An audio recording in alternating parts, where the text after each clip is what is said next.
You know, a lot of people talk about wacky rigging. That's one of their favorite things. Well, mine is actually Texas rigging a dinger.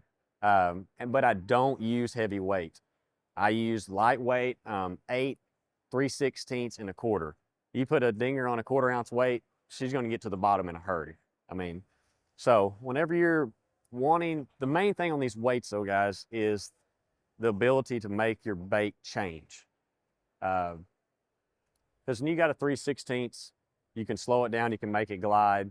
Just like the woolly bug, even though it's a flat stick bait, you can still make that bait glide with a lighter weight. But learning how to do that with your, you know, the way you use a rod and stuff like that can also make a difference too.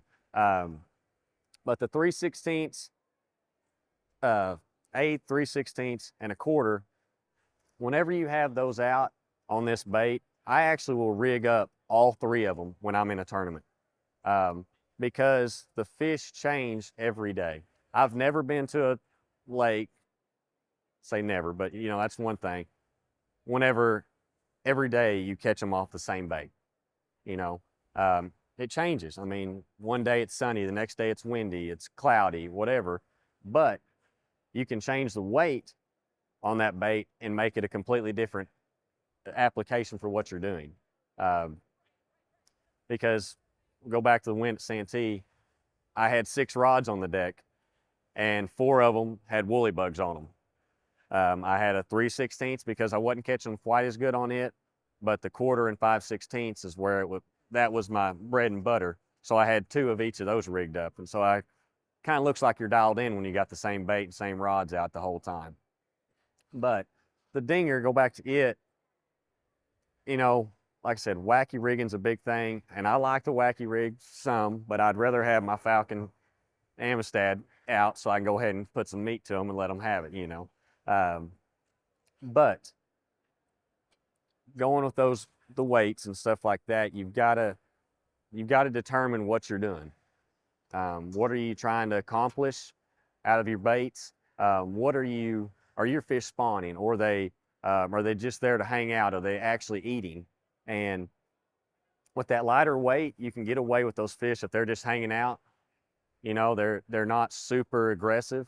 You can throw that lighter weight and they're going to go ahead and be curious and go ahead and bite the bait. But you get those ones that are stubborn, you can drop that little bit heavier weight, like 1/4 ounce weight on a dinger, like I said, is going to get down in a hurry, and you're going to get that good reaction fight. Because it's just like me. If you have a ball above you and they drop it, you're going to react to it.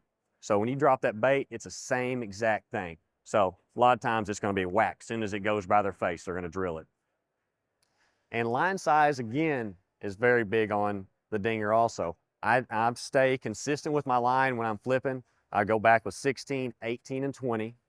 And that way I can move my weights around just by the line size also again. And I stay consistent.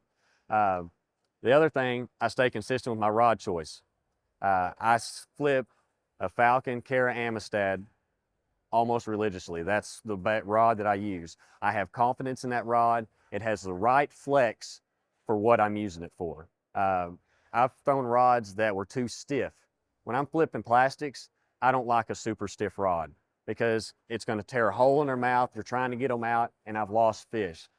The Falcon, it's got the right parabolic bend, but it also, once it gets to the right level, that thing loads up, and I don't lose that many fish using it. I mean, that was my main thing, is I was losing fish with the stiff rods.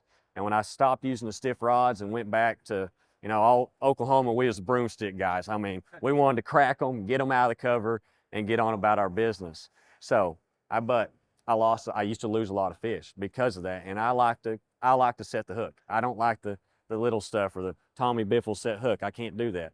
I like to hammer them, get them out of the cover, and get them out. But once I went to the Falcon, the Amistad, even though it is a heavy action, it's got a good parabolic bend, and I don't lose hardly any fish using that. Drop shotting. Oklahoma guy with the drop shot, that doesn't seem like it. You know, that was my thing. I didn't own a spinning rod till I got on elites. Everybody says, whatever. Okay, I went trout fishing when I was in college with a little Snoopy pole, you know. But I had to make do with what I had, and I didn't understand drop shotting. It took me a while.